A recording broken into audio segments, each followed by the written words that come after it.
नमस्कार फ्रेंड, आपका स्वागत है स्टडी कॉर्नर में। और आपके समक्ष जो इंग्लिश के लिए टॉपिक है वो इडियम फ्रेज के लिए है। और इडियम फ्रेज में जो हम लोग शुरू करने वाले हैं वो ई से स्टार्ट होने के लिए उसके लिए है। अभी तक मैंने ए बी सी डी ये डाल रखा है, आज ई से बारी है, ई से मैंने आज डाल रहा हूँ। तो बता दो फ्रेंड कि मैं ये टोटल जेड तक चलाऊँगा। जेड के बाद जो है ग्रामर, उसके बाद वन वर्ड चलेगा।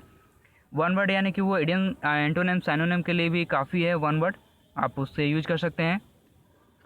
एक और बात बता दूं फ्रेंड कि जितना भी बुक आप हो सकता है, कमेंट में एक दो कमेंट आया था कि सर कौन सा बुक यूज करें, तो बिल्कुल इंग्लिश का एकदम कोई झिझक ना रखें।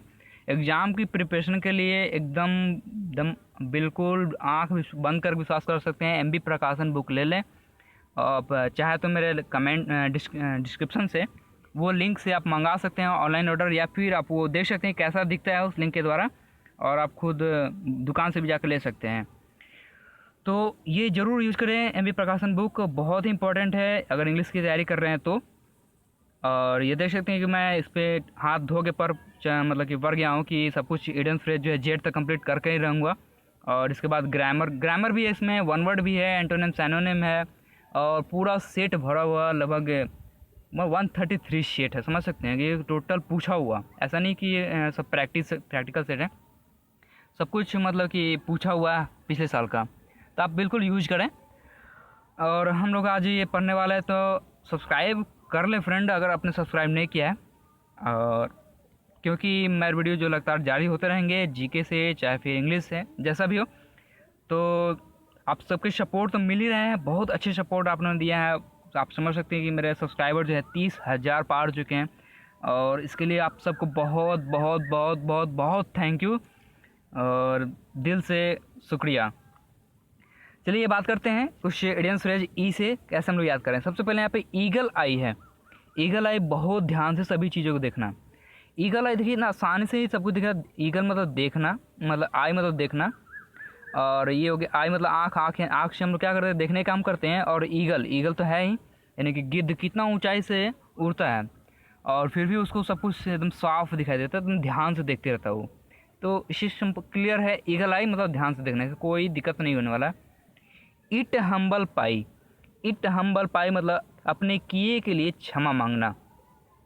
देखिए यहाँ पे हम्बल पाई मतलब होता है ये क्षमा मांगना, तो इसमें तो कोई ट्रिक की जरूरत है नहीं। इट हम्बल पाई अपने किए के लिए क्षमा मांगना। अब आते हैं ईट लाइक ए हॉर्स, बहुत अधिक खाना। लोग दो ही चीज़ यूज करते हैं, मतलब बोलते हैं घोड़े की तरह खा रहा है, या फिर कह सकते हैं कि हाथी के लिए खा रहा है, हाथी जैसा खा रहा है।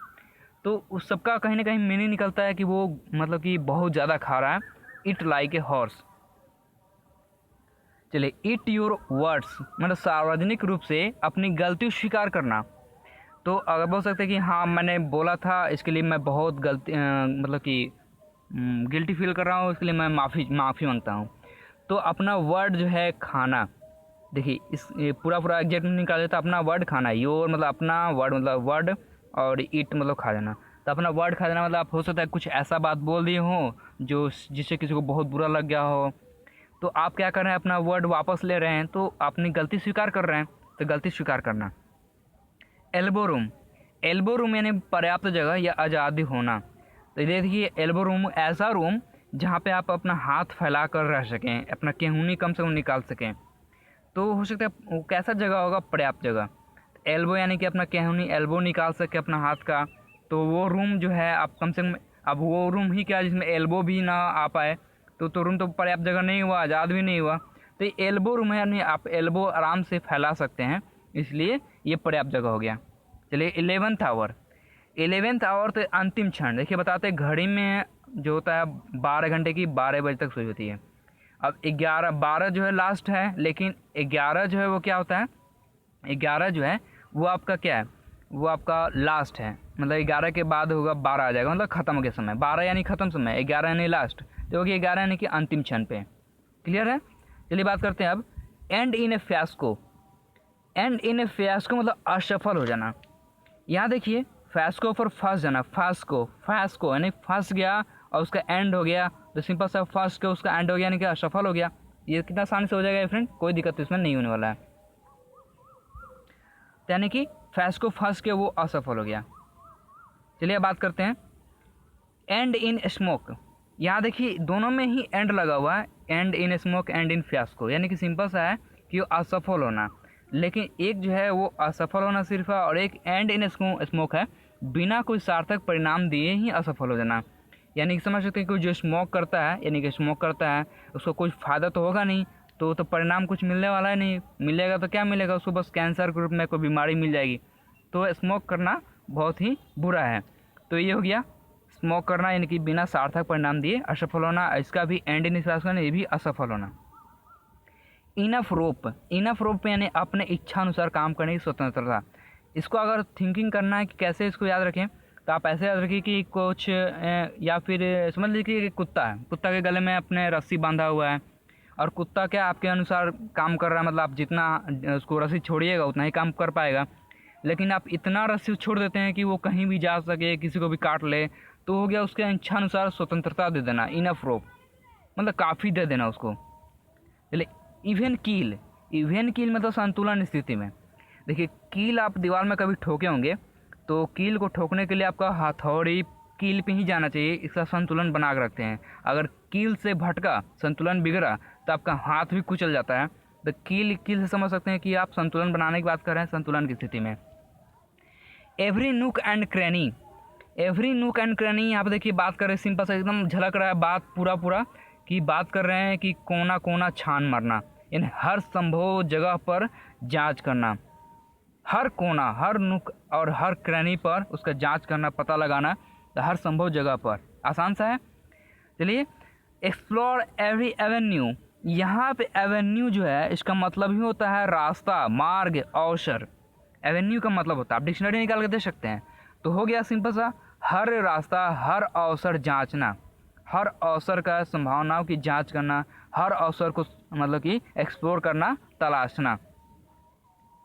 आई फॉर एन आई, ये देखिए कितना आसान सा है। आँख दिखाया तो उसको भी आँख दिखा दिए, तो मतलब क्या हुआ, जैसे को तैसा। टिट फॉर टैट, ईंट का जवाब पत्थर से, वो वाला बात। चलिए आई ओपनर मतलब आँख खोलने वाला, सच्चाई को उजागर करने वाला। समझ आया आपका आँख जो है खोलने वाला, देखिए आँख खोलने वाला, सीधा मीनिंग निकल गया। आई वाश, आपको आई वाश करने की ज़रूरत ही क्यों पड़ी, क्योंकि किसी ने आपके आँख में धूल झोंक दिया था, इसलिए आँख झोंका, मतलब कि आपको आँख धोना पड़ा, आई वाश करना पड़ा, तो यानी कि धोखा दिया गया आपको। तो ना आपके आँख में धूल झोंका जाता है, ना आपको आई वाश करने की जरूरत पड़ती है। चलिए एक बार ऊपर से हम लोग रिविजन कर लेते हैं। यहाँ से इसको ढक दिया। ईगल आई मतलब समझ सकते हैं कि बात कर रहे हैं क्या, कि एक गिद्ध की आँख बहुत तेज होती है ना, तो मतलब कि बहुत गहरा, मतलब कि ध्यान से देखना। इट हम्बल पाई मतलब समझते हैं कि हम्बल पाई क्षमा मांगना, अपने गलती स्वीकार करना। इट लाइक ए हॉर्स यानी कि समझ सकते हैं कि बात कर रहे हैं कि घोड़े की तरह खाना, बहुत अधिक खाना। इट योर वर्ड्स यानी कि अपनी गलती स्वीकार करना, ये भी बात कर रहे थे मैंने। एल्बो रूम यानी कि क्या मैंने बताया था कि अपना एल्बो कम से कम फैला सके, पर्याप्त जगह, स्वतंत्रता, आज़ादी, ये सब। 11th आवर यानी अंतिम क्षण। एंड इन ए फास्को यानी फंस के बेचारा एंड हो गया, उसका असफल हो गया। एंड इन ए स्मोक किया तो कोई सार्थक परिणाम तो मिलेगा नहीं उसको, तो एंड इन उसका भी असफल हो गया। इनफ रोप यानी समझ सकते हैं यहाँ पे कि पर्याप्त आज़ादी, यानी कि इतना आज़ाद कर देना कि वो अपने इच्छा अनुसार कुछ भी कर सके। इवन कील को अगर ठोकना है हथौड़ी कील, तो बहुत संतुलन जोड़ती है, यानी संतुलन की स्थिति में। एवरी नूक एंड क्रैनी यानी कि हर संभव जगह पर, हर कोना छान मारना, हर कोने जगह पे, हर जगह पे। एक्सप्लोर एवरी एवेन्यू यानी कि हर संभावनाओं की जांच करना, तलाशना। आई फॉर एन आई जैसे को तैसा। Tit for tat, eye opener मतलब आँख मतलब खोलने वाला, सच्चाई उजागर करने वाला। और आई वाश यानी कि धोखा देना। तो फ्रेंड आपको कैसा लगा ज़रूर बताएंगे फ्रेंड अपने कमेंट के द्वारा, और विश्वास कीजिए हम लोग जेड तक बहुत जल्दी कंप्लीट कर लेंगे, इतना नहीं कि बहुत छोटा है।